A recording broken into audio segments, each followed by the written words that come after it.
ഇതാണ് ഇന്ന് ഞാൻ എൻ്റെ കൃഷിയിടത്തിൽ വെക്കാൻ ഉദ്ദേശിക്കുന്ന ഇടുക്കിയിൽ നിന്നും കൊണ്ടുവന്ന കൊക്കോ തൈകൾ. ഈ ചെറിയ തൈയ് പാഴ് വന്നാൽ വെക്കാനായിട്ട് ഞാൻ ഇവിടുന്ന് തന്നെ പാകി മുളപ്പിച്ചിട്ടുള്ളതാണ്. അടുത്ത വർഷത്തേന് പാഴ് വന്നാൽ വെക്കാൻ ഇത് കൂടത്തൈയായിട്ട് മാറ്റും. ഹായ് കൂട്ടുകാരെ, ഏതൻ ഫാമിലേക്ക് സ്വാഗതം. കേരളത്തിലെ കർഷകർ ജൂൺ ജൂലൈ മാസങ്ങളിൽ വിശ്രമമില്ലാത്ത കഠിനാധ്വാനത്തിലാണ്. കാരണം ഭാവിയിലേക്കുള്ള നിക്ഷേപം പോലെ തൈകൾ നട്ട് വളർത്തേണ്ട സമയമാണ്. തെങ്ങ്, കൊക്കോ, ജാതി, കവുങ്ങ്, കുരുമുളക് ചെടി ഇവയെല്ലാം നട്ട് പരിപാലിച്ച് വളർത്തേണ്ട ഏറ്റവും അനുയോജ്യമായ സമയം. അതുകൊണ്ട് തന്നെ നിരന്തരമായ അധ്വാനത്തിൽ ഏർപ്പെടുന്ന സമയമാണിത്. ഇന്ന് ഞാനും കൊക്കോ തൈകൾ വെക്കുവാൻ തീരുമാനിച്ചിട്ടുണ്ട്. ഇവിടങ്ങളിലൊക്കെ സാധാരണ നാടൻ കൊക്കോയാണ് ഉള്ളത്. എന്നാൽ ഈ വർഷം ഞങ്ങളുടെ ഇടവക വികാരിയച്ഛനായ ബഹുമാനപ്പെട്ട ഷാജി ജോസഫ് അച്ഛൻ കൃഷിയെ ഏറെ സ്നേഹിക്കുകയും അതിനെ പ്രോത്സാഹിപ്പിക്കുകയും ചെയ്യുന്നതിനായി ഇടുക്കിയിൽ നിന്നും നല്ല ഹൈബ്രിഡ് ഇനമായ കൊക്കോ തൈകൾ ആവശ്യക്കാർക്ക് ഇവിടെ വിതരണം ചെയ്യുകയുണ്ടായി.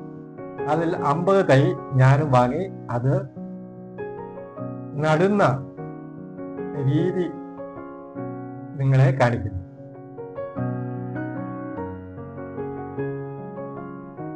ഏതൻ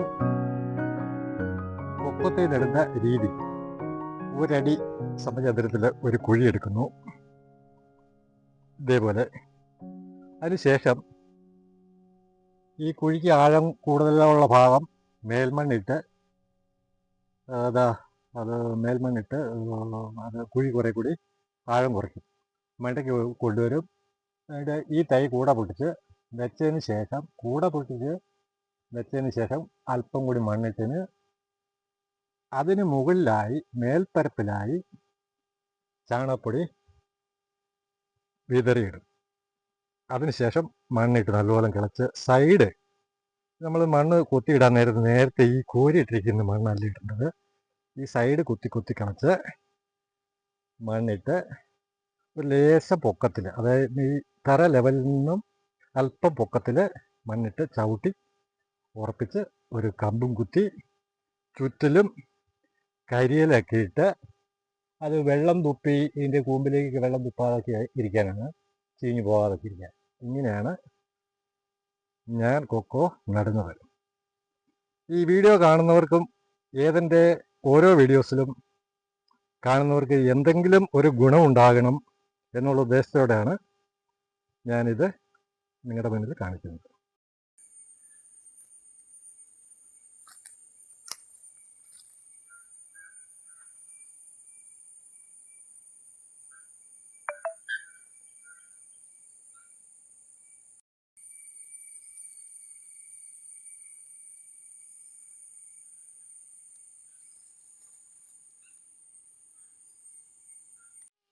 ഏതൻ ഫാമിൽ 3-ാം വർഷം കായ്ഫലം തന്ന കൊക്കോ ചെടിയാണ്.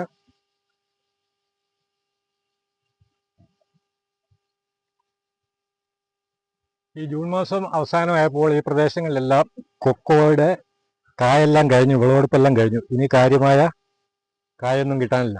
എന്നാൽ തൈ കൊക്കോയിൽ ഇത് ഈ വർഷം ആദ്യമായിട്ട് കായ്ച്ചതാണ്. ഇപ്പോഴാണ് ഇതിൽ കാ പിടിച്ചു വരുന്നത്.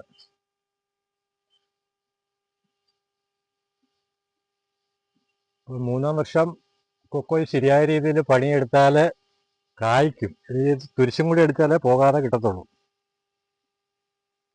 ചുവടൊക്കെ ഇങ്ങനെ വൃത്തിയായിട്ട് കാടൊക്കെ പറിച്ച് വൃത്തിയായിട്ടിടണം.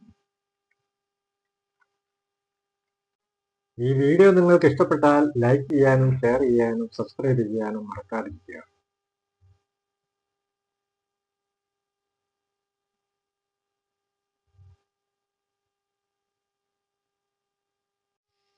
നന്നായി ഫലം തരുന്ന കൊക്കോ ചെടിയെ പ്രധാനമായും ബാധിക്കുന്ന ഒരു രോഗമാണ് ചീക്ക് രോഗം. ഇത് കർഷകനെ വളരെ കണ്ണീരിലാഴ്ത്തുന്നു, നഷ്ടമുണ്ടാക്കുന്നു. വളരെ പ്രതീക്ഷയോടെ അധ്വാനിച്ച് ഫലം തരാറാവുമ്പോൾ ഇതുപോലെ പെട്ടെന്ന് മഴക്കാലത്ത് ജൂൺ ജൂലൈ മാസങ്ങളിലാണ് ഇത് കൂടുതലും കണ്ടുവരുന്നത്. ഇങ്ങനെ ഇലയൊക്കെ ആദ്യമേ പഴുത്ത് അതിനുശേഷം കമ്പുകളൊക്കെ ഉണങ്ങി അത് കേടായി വേനലാകുമ്പോഴത്തേക്കും പൂർണ്ണമായിട്ട് നശിച്ചു പോകുന്നു. ഇതിന് എതിരെ എന്ത് ചെയ്യണമെന്ന് നന്നായി അറിവുള്ളവരെ, നിങ്ങളുടെ അറിവുകൾ അറിവില്ലാത്ത കർഷകരിലേക്ക് അവർക്കൊരു താങ്ങാകുന്നതിന് വേണ്ടി കമൻറ്റ് ചെയ്ത് സഹായിക്കാൻ നിങ്ങൾ കമൻറ്റിൽ വരൂ, താല്പര്യം കാണിക്കും. കൊക്കോ ചെടികൾക്ക് രോഗം ബാധിക്കാറുണ്ട്. കർഷകരെ നഷ്ടത്തിലാക്കുന്ന സംഗതിയാണ്. നമ്മുടെ കേരളത്തിൽ എത്രയോ നിരത്തുകളിൽ വാഹനാപകടങ്ങൾ ഉണ്ടാകുന്നു എന്ന് വിചാരിച്ച് ആരും വാഹന നിരത്തിൽ ഇറക്കാതിരിക്കുന്നില്ലല്ലോ. അതുപോലെയാണ് കർഷകനും തനിക്ക് നഷ്ടം വന്നാലും വീണ്ടും വീണ്ടും കൃഷി ആവർത്തിച്ചു കൊണ്ടേയിരിക്കും. ഇത് 3 വർഷമായ ഒരു കൊക്കോയാണ്. ഇതൊരു കേടിൻ്റെ ആരംഭമാണ്.